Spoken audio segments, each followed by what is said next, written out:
Hello friends, this is Amendra. Welcome you in the lecture series of numerical methods. इस lecture में हम discuss करेंगे numerical solution of algebraic and transcendental equation. ठीक।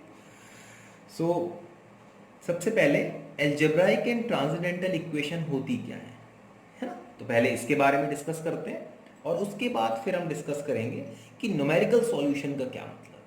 क्योंकि जब हम न्यूमेरिकल मेथड पढ़ रहे हैं तो इससे पहले भी हम सॉल्यूशन फाइंड कर चुके थे एल्जेब्राइक इक्वेशन का, है ना। जैसे आप रूट्स फाइंड करते थे, अगर आपके पास एक इक्वेशन होती थी x square plus 2x plus 1, तो आप धराचार लगा के रूट फाइंड कर लेते थे, या सिंपली आप फैक्टर करके उसका रूट फाइंड कर लेते थे, और root means solution of that equation. लेकिन हमें न्यूमेरिकल मेथड क्यों यूज़ करना पड़ा, किस तरह की इक्वेशन में हम न्यूमेरिकल मेथड यूज़ करते हैं, तो उसके बारे में थोड़ा सा डिस्कस करेंगे, है ना। तो उससे पहले हम डिस्कस करते हैं कि एल्जेब्राइक एंड ट्रांसेंडेंटल इक्वेशन होती क्या है। So an equation of the form fx is equals to 0 is called algebraic or transcendental equation based on fx is a polynomial। polynomial मतलब x में x की पावर्स में जो इक्वेशन होगी, और contains ट्रिग्नोमेट्रिक, एक्सपोनेंशियल और लॉगरिथमिक फंक्शन। और अगर ये फंक्शंस इन्वॉल्व है उस इक्वेशन में, तो उस तरह की इक्वेशन को हम बोलते हैं ट्रांसेंडेंटल इक्वेशन। तो इसको एक एग्जांपल से समझते हैं। सो एग्जांपल, अगर हम पॉलिनोमियल इक्वेशन की बात कर रहे हैं या हम एल्जेब्राइक इक्वेशन की बात कर रहे हैं, इसका मतलब हमारे पास जो इक्वेशन होगी वो कुछ इस फॉर्म में होगी, x cube minus x square plus 3x plus 2 is equals to 0। और इसको हम क्या बोलते हैं, एल्जेब्राइक इक्वेशन,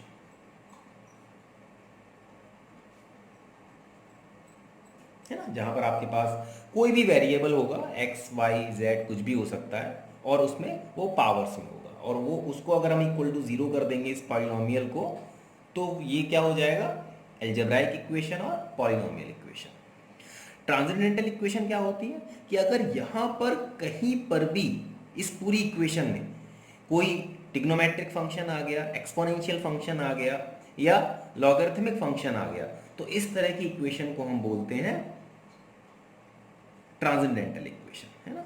इसका एक एग्जांपल ले लेते हैं, like x cube minus 2 sine x plus e to the power x is equals to, क्योंकि यहां पर स्पेशल फंक्शन आ गए, है ना।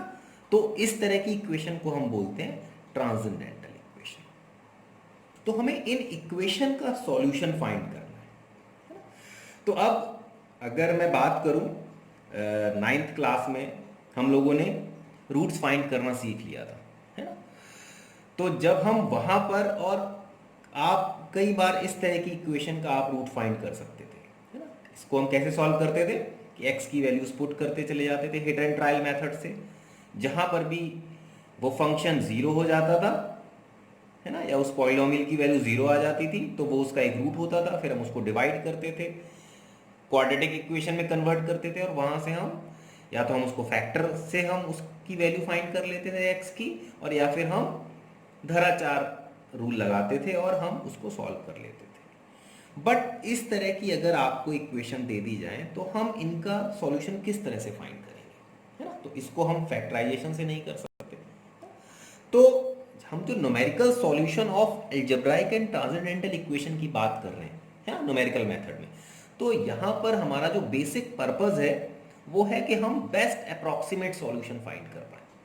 सपोज अगर मैं अभी आपको यहाँ पर एक इक्वेशन दे दूं x टू द पावर 50, है ना, और मैं आपसे बोलूं कि चलो आप मुझे इसका एक रूट फाइंड करके बताओ, और आप वहां पर x की वैल्यू 1 2 3 5 रैंडमली आप पुट कर रहे हो, लेकिन वो कहीं पर भी फंक्शन की वैल्यू आपको 0 नहीं मिल रही, तो उस केस में हम एग्जैक्ट रूट फाइंड नहीं कर सकते, है ना। हो सकता है कि उसका जो रूट हो वो पॉइंट्स में हो, तो हम एग्जैक्ट रूट कैसे फाइंड करेंगे, तो कई बार हम एग्जैक्ट रूट फाइंड नहीं कर पाते, तो हम क्या करते हैं, हम बेस्ट अप्रोक्सीमेट रूट फाइंड करने की कोशिश करते हैं with the help of numerical method. तो इस टॉपिक का पर्पस यही है कि हम किस तरह से रूट फाइंड करें इन इक्वेशंस का, जिसका हम एग्जैक्ट रूट फाइंड नहीं कर सकते, है ना। So the process of finding roots और जीरोस एक ही बात है of an equation is called solution of that equation। ठीक, तो अगर हम सॉल्यूशन ऑफ इक्वेशन की बात कर रहे हैं, इसका मतलब हमें उसका रूट या जीरोस फाइंड करना है। So in this topic we will discuss some numerical methods for the solution of algebraic and transcendental equation। अभी तक हमने जो मेथड पढ़े थे उनको हम बोलते हैं direct method. Direct method means आप डायरेक्टली सॉल्यूशन फाइंड कर पा रहे थे वहां पर, लेकिन अब हमारे पास कुछ ऐसी प्रॉब्लम्स होंगी जिसको हम डायरेक्ट मेथड से सॉल्व नहीं कर पाएंगे, और इस तरह के मेथड्स को हम बोलते हैं इटरेटिव मेथड। इटरेटिव मेथड क्या होते हैं? यहां पर हम एक इनिशियल सॉल्यूशन पुट करते हैं और उसके बाद फिर हम उस इनिशियल सॉल्यूशन को और रिफाइन करते हैं, है ना, और उसको हम ले जाते हैं हमारा बेस्ट अप्रोक्सीमेट सॉल्यूशन की तरफ ले जाते हैं, है ना? तो हमें इस प्रोसेस में हमें कई सारे इटरेशन करने पड़ते हैं, मतलब कई सारे स्टेप्स करने पड़ते हैं, और फिर हमें जो हमारा बेस्ट अप्रोक्सीमेट सॉल्यूशन है वो हम फाइंड कर सकते हैं। अगर हम एल्गोरिथम की बात करें तो डायरेक्ट मेथड की एल्गोरिथम फाइंड करना थोड़ा सा टफ है, लेकिन अगर इटरेटिव मेथड की बात करते हैं तो इसके लिए हम एक एल्गोरिथम फॉर्म कर सकते हैं, है ना, क्योंकि बार बार हम वही स्टेप्स रिपीट कर रहे होते हैं। तो अगर हम एल्गोरिथम फॉर्म कर सकते हैं तो फिर हम किसी भी क्वेश्चन को, अगर सेम तरह का क्वेश्चन है तो हम उसको एक एल्गोरिथम के थ्रू सॉल्व कर सकते हैं। ठीक है, तो कुछ इंपॉर्टेंट पॉइंट्स डिस्कस कर लेते हैं जो थ्रू आउट द टॉपिक हमें हेल्प करेगा और आपको थोड़ा बेहतर अंडरस्टैंडिंग देगा कि numerical solution of algebraic and transcendental equation को हम किस तरह से फाइंड करते हैं। Okay, so first point is if fx is exactly divisible by x minus a, then we all know x is equals to a is a root or zeros of the equation fx is equals to 0, है ना। अगर x minus ए factor कोई polynomial है हमारे पास fx, उसको exactly divide कर रहा है, इसका मतलब x इक्वल्स टू a, इसका एक रूट होगा, इसका एक सॉल्यूशन होगा इस इक्वेशन का, है ना। दूसरा पॉइंट अगर हम डिस्कस करें, an algebraic equation of nth degree have exactly n roots, है ना। और ये भी हम पिछली क्लासेस में पढ़ चुके हैं कि अगर हमारे पास कोई पॉलिनोमियल है nth डिग्री का तो उसके एग्जैक्टली कितने रूट होंगे? n रूट्स होंगे, अगर हम अलजेब्राइक इक्वेशन की बात कर रहे हैं। अगर हम ट्रांसेंडेंटल इक्वेशन की बात कर रहे हैं तो वी कांट से कि how many exact root are there, है ना। Third point, an equation with real coefficient have imaginary root in conjugate pair, है ना। तो अगर हमारे पास कोई पॉलिनोमियल है और उसके जो कोफिशिएंट हैं वो रियल कोफिशिएंट है, तो अगर वहां पर इमेजिनरी रूट्स आते हैं तो वो हमेशा रूट्स कैसे आएंगे? पेयर में आएंगे, है ना। जैसे अगर हम एक एग्जाम्पल लें, सपोज आपके पास एक इक्वेशन है 2x³ + 5x + 3 is equals to 0, तो अगर हम इसके रूट फाइंड करें, या एक और कोई इक्वेशन ले लेते हैं, a x cube plus b x square plus c x plus d is equals to 0, where a b c d belongs to R. तो अब अगर मैं इस इक्वेशन के रूट फाइंड करूं, एग्जैक्टली 3 रूट होंगे इसमें, तो यहां पर अगर सपोज एक इमेजिनरी रूट आपको मिल गया, तो इसका मतलब इमेजिनरी रूट हमेशा पेयर में होता है, तो यहां पर एक ही रियल रूट आपको मिलेगा, है ना, और 2 कॉम्प्लेक्स रूट मिलेंगे, है ना? तो ये है कि अगर हमारे पास रियल कोफिशिएंट्स हैं तो इमेजिनरी रूट्स कॉन्जुगेट पेयर में आते हैं। सपोज अगर इसका एक रूट a1 प्लस आई b1 है, तो 100% इसका दूसरा root a minus I b1 भी इस इक्वेशन में एग्जिस्ट करेगा, है ना। और एक जो अब क्योंकि 2 रूट तो इमेजिनरी होंगे, और जो एक रूट बचेगा सिंगल रूट, वो कैसा होगा, रियल होगा, ठीक है। तो नेक्स्ट हमारा पॉइंट यही है, every equation of odd degree has at least one real root, है ना। तो अब अगर ऑड डिग्री होगा तो पेयर्स में तो इमेजिनरी रूट्स होंगे, लेकिन जो एक सिंगल रूट बचेगा वो कैसा होगा, वो रियल रूट होगा। तो ये कुछ बेसिक पॉइंट्स हैं। इसके बाद एक और इम्पॉर्टेंट पॉइंट है जो हम अभी डिस्कस करने वाले हैं, और उस पॉइंट का हम मेथड्स यूज करेंगे अभी, उन सारे मेथड्स में कहीं ना कहीं उस पॉइंट का बहुत इंपॉर्टेंट रोल है ना। तो आप उसको थोड़ा सा ध्यान से समझें कि क्यों हम न्यूमेरिकल मेथड्स यूज कर रहे हैं for finding solution of an equation. Okay, so fifth point is, if fx is continuous within interval a to b, closed interval है, and fa and fb are opposite sign, then equation fx is equals to 0 has at least one real root within a and b। तो अब क्योंकि हम जो भी method use करेंगे तो initial root find करने के लिए हम इस टेक्निक का यूज करते हैं।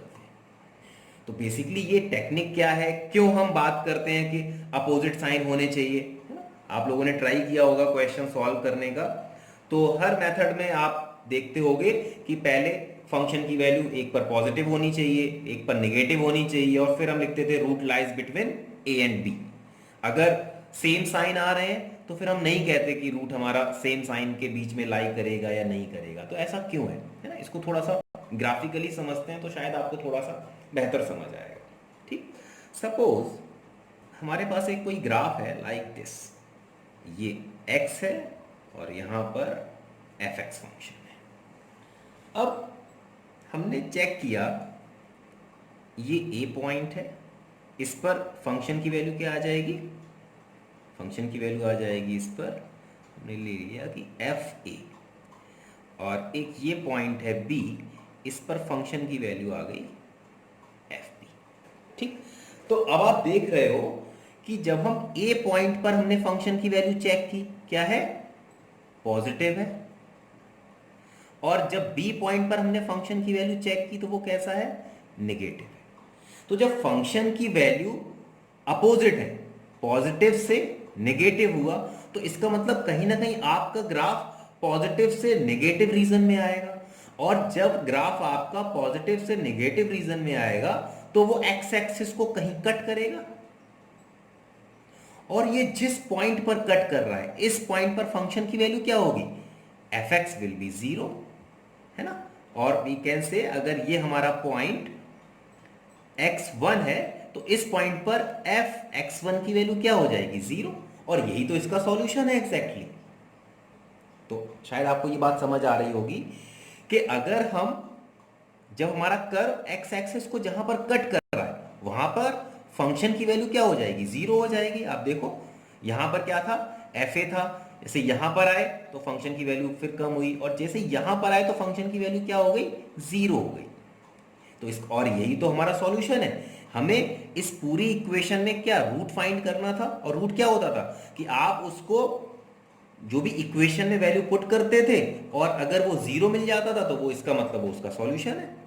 ठीक है, तो हमने क्या किया, इस टेक्निक का यूज किया बेसिकली, और जैसे ही आपने इस टेक्निक का यूज किया तो अब हमें ये 100% पता है कि जो हमारा x का सॉल्यूशन है, जो fx हमारे पास, सपोज ये हमारा fx फंक्शन है और इसका जो सॉल्यूशन है वो a से b के बीच में 100% लाइक है। अब हम क्या करेंगे, हम जो टेक्निक लगाएंगे वो इन दोनों वैल्यूज के लिए हम उस टेक्निक का यूज करेंगे है, और कोशिश करेंगे कि हम जो हमारा एग्जैक्ट रूट है वो इन दोनों पॉइंट्स के बीच में ही कहीं ना कहीं लाई करेगा। ठीक, now we take another example. शायद अब जो मैं नेक्स्ट एग्जांपल लेने वाला हूं, क्योंकि वो एक प्रैक्टिकल एग्जांपल है तो शायद आपको थोड़ा सा बेहतर समझ आएगा। सपोज हमारे पास एक पॉलिनोमियल है fx equals to x cube minus 8। अगर मैं आपसे अभी पूछूं कि ये जो पॉलिनोमियल है ये कहां पर जीरो हो रहा है, तो आप कहोगे सर अगर हम x की वैल्यू 2 पुट कर दें तो देखो क्या आ जाएगा, 2 to the power 3 is 8 minus 8 is 0, है ना। तो इसका मतलब इसका हमें डायरेक्ट सॉल्यूशन मिल गया, at x equals to 2 f2 is equals to 0 आ जाएगा। क्लियर। अब इसको थोड़ा सा ग्राफिकली समझते हैं, तो मैं इसको यहां पर इसका ग्राफ बना ले रहा हूं। जब आप यहां पर वैल्यूज पुट करोगे तो ये सपोज वैल्यू है 1, this is 2 and it is 3 and ये 0 है, ये y एक्सिस है fx एंड ये आपका x एक्सिस है। अब अगर मैं यहां पर x की वैल्यू 1 पुट कर रहा हूं तो मुझे वैल्यू क्या मिल रही है, देखो नेगेटिव वैल्यू मिलेगी जब मैं इसको सॉल्व करूंगा, और x की वैल्यू नेगेटिव होगी, इसका मतलब जब मैं x की वैल्यू 1 रखूंगा तो मुझे यहां कहीं इसका कोई पॉइंट मिलेगा, है ना। जब मैं इसको सॉल्व करूंगा तो मिलेगा -7, वो यहां कहीं होगा नीचे। अब मैं x की वैल्यू 3 पुट करता हूं, तो जब मैं x की वैल्यू 3 पुट करूंगा तो मुझे 3 to the power 3 is 27, 27 minus 8 positive value मिल रही है। इसका मतलब 3 पर फंक्शन की वैल्यू कैसी है, पॉजिटिव वैल्यू है। तो अब आपने क्या किया, अब आपको ये 100% पता चल गया कि आपका जो रूट है वो 1 और 3 के बीच में लाई कर रहा है। अगर मैं अभी इसको स्किप कर दूं और अगर मैं सिर्फ इन्हीं पॉइंट्स की बात करूं तो आप ये 100% कह सकते हैं कि सर रूट 1 और 3 के बीच में कहीं लाई कर रहा है। और बेसिक हमारा जो पर्पस है, जब हम न्यूमेरिकल मेथड टेक्निक यूज करते हैं तो कहीं ना कहीं हम सबसे पहले एक इनिशियल सॉल्यूशन फाइंड करना चाहते हैं कि एग्जैक्टली रूट कहां पर एग्जिस्ट करेगा, है ना।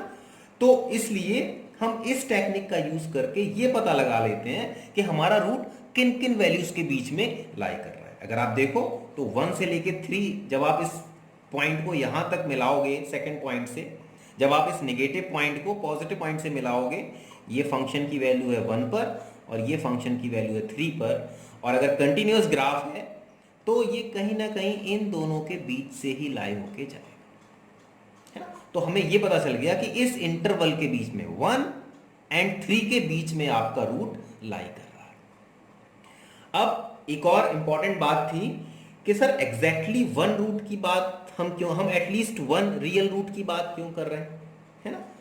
तो एक और एग्जांपल से थोड़ा सा समझते हैं, क्योंकि ये एक ऐसे कॉन्सेप्ट, अगर आपको ये पॉइंट समझ आ गए तो हम जितने भी मेथड डिस्कस करेंगे solution of algebraic and transcendental equation में या रूट्स ऑफ इक्वेशन के, तो आपको उन मेथड्स में प्रॉब्लम नहीं आएगी। ठीक, अब हम डिस्कस करेंगे कि जब हमने 5th पॉइंट डिस्कस किया था, इसमें एक पॉइंट हमने ये डिस्कस किया था कि अगर आपका जो रूट्स हैं एटलीस्ट 1 रियल रूट एग्जिस्ट करेगा within a and b if fa and fb are opposite sign.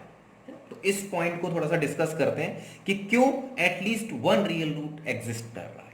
इसको एक ग्राफ से समझते हैं। सपोज आपके पास एक ये ग्राफ है, कुछ इस तरह का आपके पास एक फंक्शन है fx। ठीक, यहां पर अगर नंबर ऑफ रूट्स की बात करें तो नंबर ऑफ रूट्स क्या होते हैं, जो x एक्सिस को कट करते हैं। तो ये जो फंक्शन है इसके कितने सॉल्यूशन है, 3 सॉल्यूशन है ना। ये x है और ये fx है। अगर मैं यहां पर बात करूं इस पॉइंट पर a फंक्शन की वैल्यू कैसी है, नेगेटिव, और अगर ये b पॉइंट लूं इस पर फंक्शन की वैल्यू कैसी है, पॉजिटिव। ठीक है, तो अब जैसे ही नेगेटिव एंड पॉजिटिव आया तो इसके बीच में ऑड नंबर ऑफ रूट्स लाई कर रहे हैं। लेकिन अगर मेरे पास एक ग्राफ कुछ इस तरह का होता, लाइक दिस, ठीक, ये, तो अगर मैं यहां पर रूट्स फाइंड करने की बात करता और आपके पास एक ए पॉइंट था, यहां पर फंक्शन की वैल्यू कैसी आती, नेगेटिव, और एक बी पॉइंट था, यहां पर फंक्शन की वैल्यू कैसी मिल रही थी हमें, नेगेटिव। जब सेम साइन अगर एग्जिस्ट कर रहे हैं तो हमें हमेशा कैसे रूट मिलेंगे, इवन रूट्स मिलेंगे, अगर सेम साइन एग्जिस्ट कर रहे हैं। देखो, और जब अपोजिट साइन होते हैं, जब हमें फंक्शन में अपोजिट साइन मिलते हैं तो हमेशा ऑड रूट्स हमें मिलते हैं। ये चीज आप लोगों को शायद समझ आ गई होगी।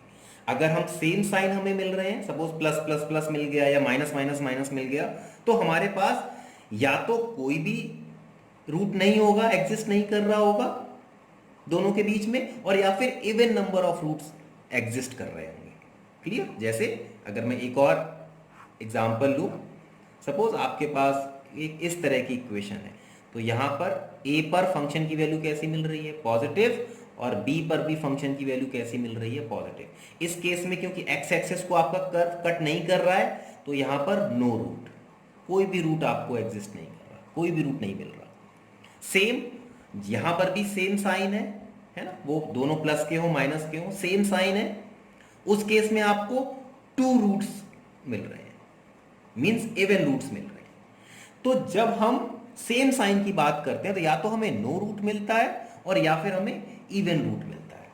लेकिन जब हम अपोजिट साइन की बात कर रहे हैं, है ना, एक पॉइंट पर फंक्शन की वैल्यू नेगेटिव मिल रही है और दूसरे पॉइंट पर फंक्शन की वैल्यू पॉजिटिव मिल रही है, तब हमें 100% ऑड नंबर ऑफ रूट्स मिलेंगे। और ऑड नंबर ऑफ रूट्स का मतलब एटलीस्ट वन रूट तो 100% एग्जिस्ट करेगा जब हम ऑड की बात कर रहे हैं, है ना। तो इस केस में 100% श्योरिटी है कि आपको एटलीस्ट वन रूट तो मिलने वाला है।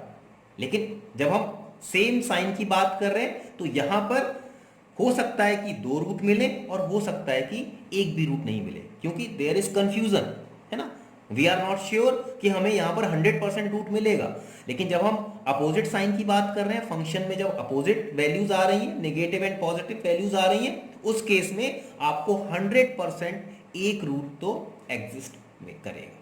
ठीक है, तो इसलिए हम फंक्शन की वैल्यू चेक करते हैं और जैसे ही हमें फंक्शन की वैल्यू अपोजिट मिल जाती है तो उस केस में हम श्योर हो जाते हैं कि अब इन पॉइंट्स के बीच में एटलीस्ट वन रूट तो एग्जिस्ट करेगा।